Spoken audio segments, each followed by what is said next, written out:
चलिए स्टूडेंट, हम लोग क्वेश्चन नंबर 1 को सॉल्व करते हैं। देखिए क्वेश्चन नंबर 1 में क्या कहा जा रहा है। क्या शून्य एक परिमेय संख्या है? क्या इसे आप P अपॉन Q के रूप में लिख सकते हैं, जहां P और Q पूर्णांक हैं और Q is not equal to 0 है। तो स्टूडेंट हमसे पूछा जा रहा है क्या शून्य एक परिमेय संख्या है, तो हम लोग लिखेंगे हाँ। कारण अभी हम आपको बताए दे रहे हैं, लिखिए सॉल्यूशन। हाँ, शून्य एक परिमेय संख्या है। हाँ, शून्य एक परिमेय संख्या है।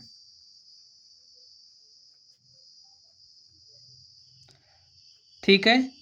अब भाई सबसे पहले आपको यह जानना पड़ेगा कि परिमेय संख्या होती क्या है। ठीक है, तो आप लोग समझ लीजिए परिमेय संख्या किसे कहते हैं। परिमेय संख्या किसे कहते हैं समझ लीजिए। वह संख्या जिसे P अपॉन Q के रूप में लिखा जा सके। P अपॉन Q का मतलब कुछ इस तरीके से आप लिख ले रहे हो, जहां पर क्या होना चाहिए, जो हमारा यहाँ पर Q है, Q का मान 0 नहीं होना चाहिए। जहां पर Q का मान 0 नहीं होना चाहिए। P और Q क्या है, पूर्णांक है। P Q पूर्णांक होने चाहिए। अब पूर्णांक तो आपको पता ही होगा क्या होता है। पूर्णांक की अगर हम बात करें, जैसे जो हमारे ऋणात्मक संख्याएं होती हैं 0, धनात्मक संख्याएं, ये हमारे क्या होते हैं, पूर्णांक होते हैं, आपको पता ही होगा। चलिए, पी क्यू पूर्णांक होने चाहिए, क्यू का मान 0 नहीं होना चाहिए। अब हमसे क्या कहा जा रहा है, इसे आप पी अपॉन क्यू के रूप में लिख सकते हैं, तो जी हाँ, इसे हम पी अपॉन क्यू के रूप में लिख सकते हैं। देखिए अब जैसे हम 0 है तो 0 को क्या लिख सकते हैं, 0.1 लिख सकते हैं कि नहीं लिख सकते हैं, लिख सकते हैं। 0.1 का मान हमारा 0 ही होगा। अब 0 क्या है, पूर्णांक है। एक क्या है, पूर्णांक है। और देखिए क्यू का मान यहाँ पर 0 नहीं है। और देखिए 0 को हम लोग क्या लिख सकते हैं, 0.2 भी लिख सकते हैं, क्योंकि देखिए 0 हमारा क्या है, पूर्णांक है। 2 क्या है, पूर्णांक है। और देखिए ए हमारा क्यू है ना, तो क्या क्यू 0 के बराबर है, नहीं है, तो इसलिए ए भी क्या है, परिमेय संख्या है। ए भी हमारी क्या है, परिमेय संख्या है। इसी तरीके से आप और कुछ भी लिख सकते हैं। 0 बटे में आप कुछ भी रख दीजिए, हाँ 0 नहीं होना चाहिए। हाँ, पूर्णांक रख आपको लिखना है। यहाँ पर आप जो भी लिखोगे पूर्णांक होना चाहिए, 0 नहीं होना चाहिए। यहाँ पर चलिए हमने 5 लिखा, तो ए भी हमारी परिमेय संख्या है। तो लिखिए हाँ, इसे P अपॉन Q के रूप में लिखा जा सकता है, के रूप में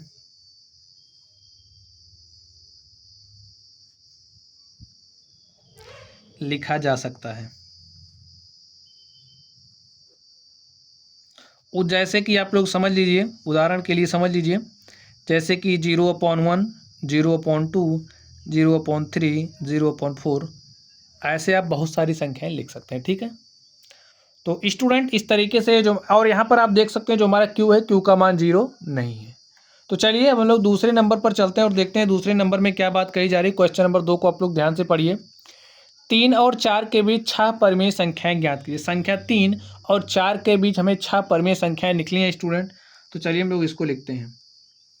अब देखिए अगर आपको दो संख्याएं दी गई हैं, इनके बीच में आपको परिमेय संख्या लिखनी है, तो आप कुछ इस तरीके से लिख सकते हैं। देखिए यहाँ पर हमें 3 और 4 के बीच लिखना है। लिखिए 3 और 4 के बीच 6 परिमेय संख्याएं, 6 परिमेय संख्याएं। स्टूडेंट हम आपको एक लिखने का अच्छा सा तरीका बता दे रहे हैं, आप लोग तरीके को समझ लीजिए। देखिए यहाँ पर हमें 3 दिया गया है, यहाँ पर हमें 4 दिया है, तो हम लोग कुछ नहीं करेंगे, सिर्फ और सिर्फ 3 को ऊपर नीचे 10 से मल्टीप्लाई कर दीजिए आप लोग। 4 को भी ऊपर नीचे 10 से मल्टीप्लाई कर दीजिए। ठीक है भाई, अगर हमारे पास कोई संख्या है ऊपर नीचे, हम लोग समान संख्या से गुणा कर सकते हैं। इसमें हमने 10 से, भाई यहाँ पर समझिए हमारे पास 3 था, 3 को हम लोग क्या लिख सकते हैं, 3/1। यहाँ पर हमारे पास 4 था, 4 को हम लोग क्या लिख सकते हैं, 4/1। हमने क्या किया, अंश को 10 से और हर को 10 से गुणा कर दिया। यहाँ पर आप ऐसे भी लिख सकते हो अपने समझ के लिए, कर दिया तो हमारे पास क्या हो जाएगा, 3 दहम 30 बटे में 10 और 4 दहम 40 बटे में 10, इतना हो गया। अब आप लोग हमारी बात को ध्यान से समझिए। यहाँ पर देखिए अब हर दोनों के समान हैं। ठीक है, हर दोनों के क्या है, समान हैं। तो 3 और 4 के बीच 6 परिमेय संख्याएं लिखनी हैं। देखिए तो 30 के बाद क्या आएगा, 31/10, 32/10, 33/10, 34/10, 35/10, आप ऐसे लिख सकते हैं। 35/10, 36/10, 37/10, 38/10, 39/10 और 40/10। देखिए इसके और इसके बीच में हमने कितनी परमेय संख्या लिख दी, हमने 1 2 3 4 5 6 7 8 9 परमेय संख्याएं लिख दी। हमें 6 ही लिखना है तो लिख दीजिए। 3 और 4 के बीच 6 परमेय संख्याएं, 31/10, 32/10, 33/10, 34/10, 35/10, 36/10, 3 3 6 है। स्टूडेंट आप लोग इसके अतिरिक्त दूसरा भी लिख सकते हैं, ठीक है, आप और भी लिख सकते हैं, कोई ज़रूरी नहीं है यही, आप इसके अलावा और भी लिख सकते हैं। आप लोग ऊपर नीचे 100 से मल्टीप्लाई करके लिख सकते थे तो संख्या और छोटी मिलती, तो इसके अलावा आप लोग और भी लिख सकते हैं। चलिए अब हम लोग अगले नंबर पर चलते हैं और देखते हैं हमारा अगला क्वेश्चन क्या है। यहाँ पर आप लोग ध्यान से देखिए, क्वेश्चन नंबर 3 को इसमें क्या कहा जा रहा है। देखिए 3 नंबर में क्या कहा जा रहा है, 3/5 और 4/5 के बीच 5 परमेय संख्याएं ज्ञात कीजिए। हमें 5 ही परमेय संख्या निकालनी है, तो अभी अभी जैसे हमने निकाला था ठीक वैसे ही निकालेंगे। लिखिए 3/5 और 4/5 के बीच परमेय संख्याएं, परमेय संख्याएं। अब स्टूडेंट आप लोग क्या करोगे, देखिए अभी जैसे हमने बताया ठीक वैसे करिए, ज़्यादा सोचना नहीं है। ऊपर नीचे आप 10 से मल्टीप्लाई कर दीजिए, ठीक है। 3/5 है तो ऊपर आपको 10 से मल्टीप्लाई करना, नीचे भी आपने 10 से मल्टीप्लाई कर दिया। चलिए इधर देखिए क्या है, ऊपर आपको 10 से मल्टीप्लाई करना, नीचे आपको 10 से मल्टीप्लाई करना, आप कर दीजिए। तो यहाँ पर क्या हो गया, 30/5 दाम 50, और यहाँ पर क्या हो गया 40/5 दाम 50। अब चलिए लिख दीजिए, 5 ही लिखना है तो 30 के बाद क्या आएगा 31/50 हो गया। 31 के बाद 32/50, 33/50, 34/50 और 35/50। आप और भी लिख सकते हैं 36/50, 37/50, 38/50। हमें 5 ही लिखना है तो हम 5 ही लिख रहे हैं। लिखिए 5 के बीच परमेय संख्याएं, के बीच 5 परमेय संख्याएं, 31/50, 32/50, 33/50, 34/50 तथा 35/50 है। ठीक है स्टूडेंट, तो इस तरीके से आपने देखा है जो हमारा क्वेश्चन नंबर 3 था, हमने इसको भी सॉल्व कर लिया है। चलिए अब हम लोग क्वेश्चन नंबर 4 पर चलते हैं और देखते हैं 4 नंबर का सॉल्यूशन क्या होगा। इसमें क्या कहा जा रहा है, नीचे दिए गए कथन सत्य हैं या असत्य हैं, कारण के साथ अपने उत्तर दीजिए। तो हमसे कहा जा रहा है प्रत्येक प्राकृत संख्या एक पूर्ण संख्या होती है। तो स्टूडेंट क्या बात कही जा रही है, प्रत्येक प्राकृत संख्या एक पूर्ण संख्या होती है। तो हमारा कथन कैसा है, अभी हम लोग इसकी चर्चा कर रहे हैं। सबसे पहले कारण आप लोग समझ लीजिए। सबसे पहले आप लोग बताइए पूर्ण संख्या क्या होती है। जो हमारी प्राकृत संख्या है, जब प्राकृत संख्याओं के समुच्चय में हम लोग जीरो को शामिल कर लेते हैं तो जो संख्याओं का समुच्चय में मिलता है वो पूर्ण संख्या कहलाती है। ठीक है, जैसे प्राकृत संख्या में क्या क्या आता है, 1 2 3 4 5, ऐसे ये सारी संख्याएं हमारी प्राकृत संख्या हैं। और जिसमें हम जब जीरो को रख लेते हैं तो ये जो समूह हमें मिला ये क्या कहलाता है, पूर्ण संख्या। अब आप लोग ध्यान से देखिए इसमें क्या बात कीजिए, प्रत्येक प्राकृत संख्या एक पूर्ण संख्या होती है। अब ये इतना पूरा पूर्ण संख्या है, ठीक है।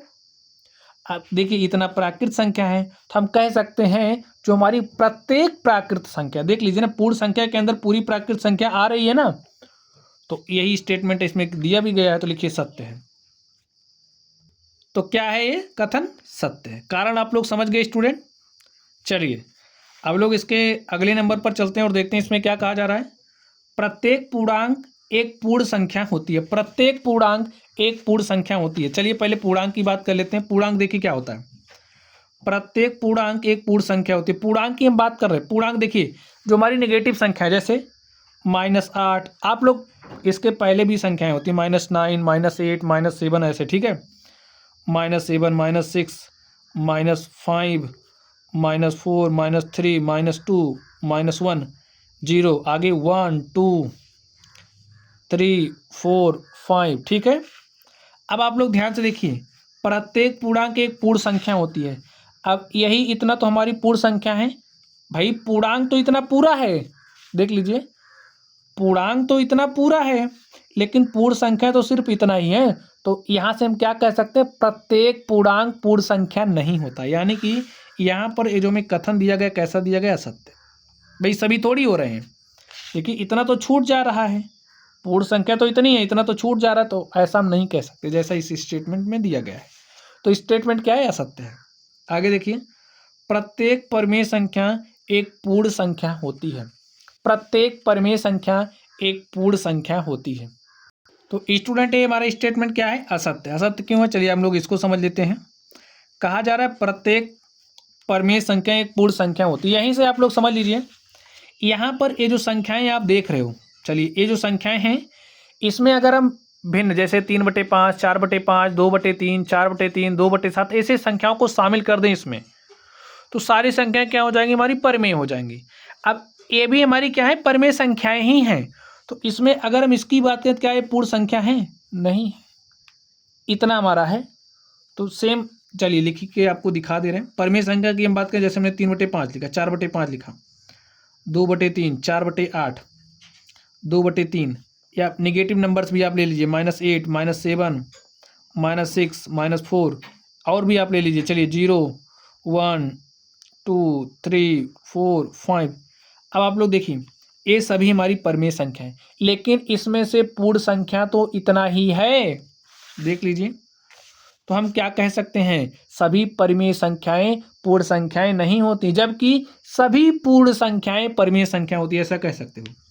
हमारी सभी परिमेय संख्या हैं, सभी पूर्ण संख्याएं, सभी पूर्ण संख्याएं, सभी पूर्ण संख्याएं परिमेय संख्याएं होती हैं,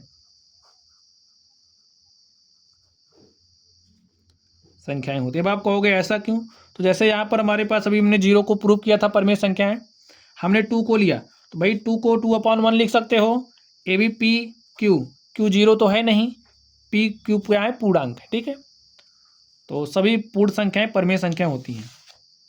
तो स्टेटमेंट क्या हो गया, असत्य हो गया। तो स्टूडेंट इस तरीके से ये जो हमारी प्रश्नावली थी, हमने इस प्रश्नावली के सभी सवालों को सॉल्व कर लिया है।